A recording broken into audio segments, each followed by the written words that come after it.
Stannis is one of the most complex characters in the world of Ice and Fire due to the many ambiguities surrounding his character arc. There is a certain pull from his fall from principal leader to immoral villain in the show and his teetering at the edge of heroism and villainy in the books. For such a popular and intriguing character, few things remain a mystery about his backstory, motivations, and principles. But even so, there is more to him than meets the eye. From outright hate to heartful support, fans of the Game of Thrones books and show have a lot of different opinions about Stannis Baratheon, Lord of Dragonstone. Today at Fantasy Archive, we'll peel back the layers of a man known as Stannis Baratheon, and why he is such a respectable character loved by so many fans. He has the strongest sense of justice and duty. Unlike many characters who place ambition and self-interest over all else, Stannis Baratheon keeps to a strict honor code, even if it comes back to bite him. This dedication to duty is why he fell into a dilemma at the onset of Robert's rebellion, conflicted between his duty to his king and his duty to his family. His sense of responsibility also made him claim the throne when he realized that Cersei's children were not Robert's, and that he was the rightful heir to the throne. Stannis believed that it was his responsibility to be king, even if he didn't want to, because the rules of succession made it so. It is not a question of wanting. The throne is mine as Robert's heir. That is law. After me, it must be passed to my daughter, unless Elise should finally give me a son. I am king. Wants do not enter into it. I have a duty to my daughter, to the realm, even to Robert.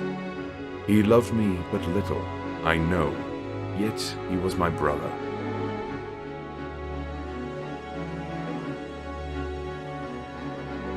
Beyond that, Stannis is a stickler for justice, one of the fairest men within the context of the story. He cut the first joint of each finger of Davos Seaworth's left hand as punishment for smuggling, and then knighted him as a reward for bringing in onions and salted fish into Storm's End during the siege led by the Tyrells and Red Winds.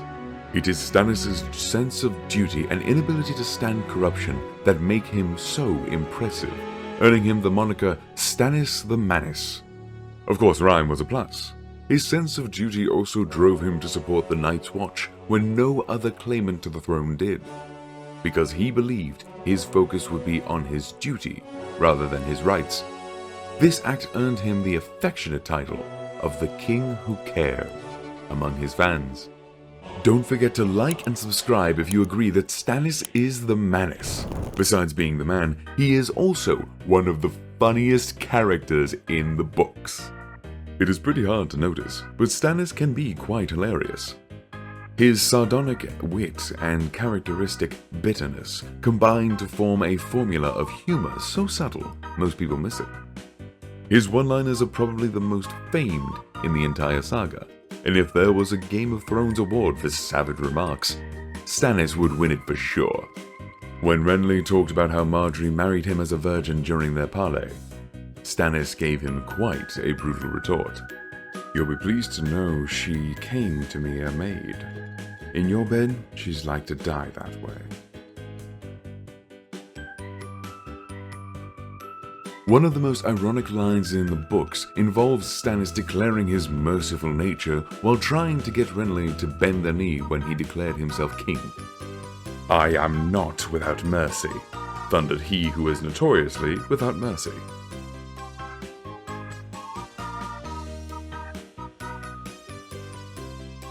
When Stannis learns about Joffrey dying at the Red Wedding, shortly after Robb's murder in similar circumstances, he goes, "Weddings have become more perilous than battles, it would seem."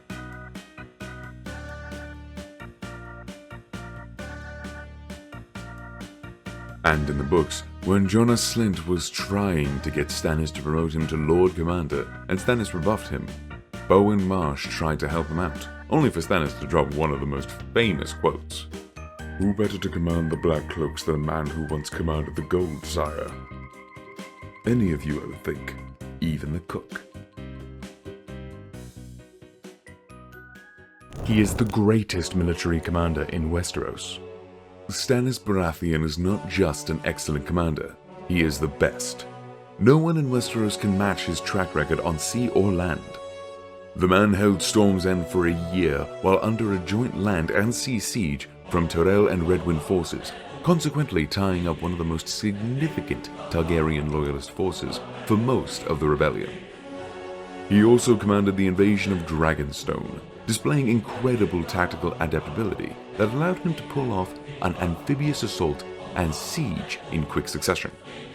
The capture of Dragonstone would have been perfect, if not for the escape of Willem Darry with Viserys and Daenerys Targaryen, something Stannis had no control over. His victory at Dragonstone won him the position of Master of Ships, leaving him as the man for the job when Balon Greyjoy declared the Iron Islands independent of the Iron Throne.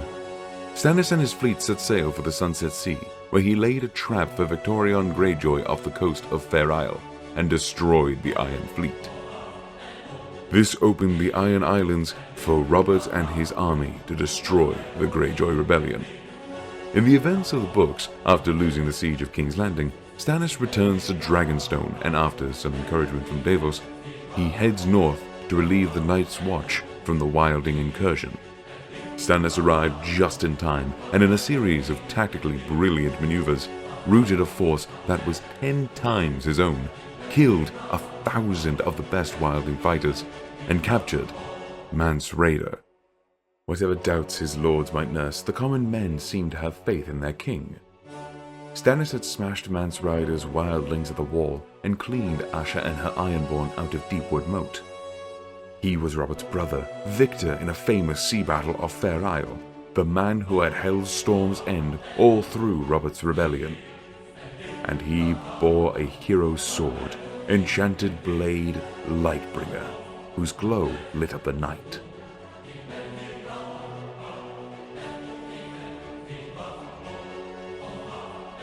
He is not a religious fanatic. Unlike in the show, Stannis is more logical in the books and acts only after much forethought and planning. His use of the Lord of Light's prophecy about the prince that was promised is for tactical purposes rather than wholehearted belief. It is his wife, Celis, who in both the show and the books has a fanatic belief in the R'hllor. In fact, in show canon, Celis was the one who brought Melisandre to Dragonstone.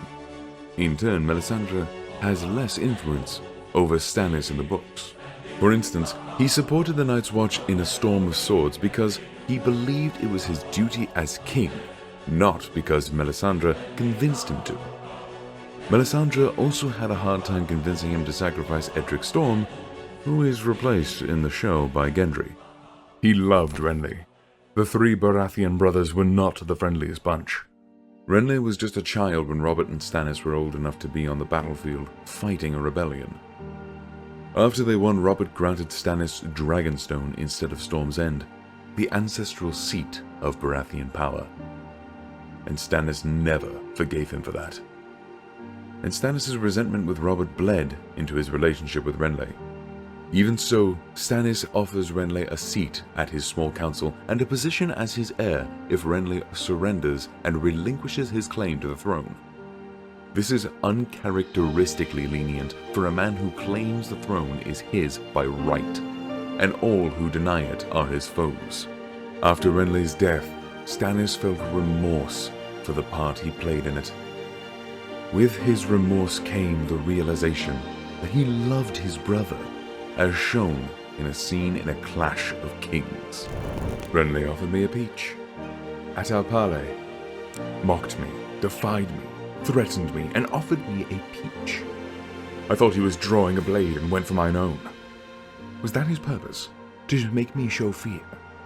Or was it one of his pointless jests? When he spoke of how sweet the peach was, did his words have some hidden meaning? Only Renly would vex me with such a piece of fruit. He brought his doom on himself with his treason, but I did love him, Davos. I know that now. I swear, I will go to my grave thinking of my brother's peach.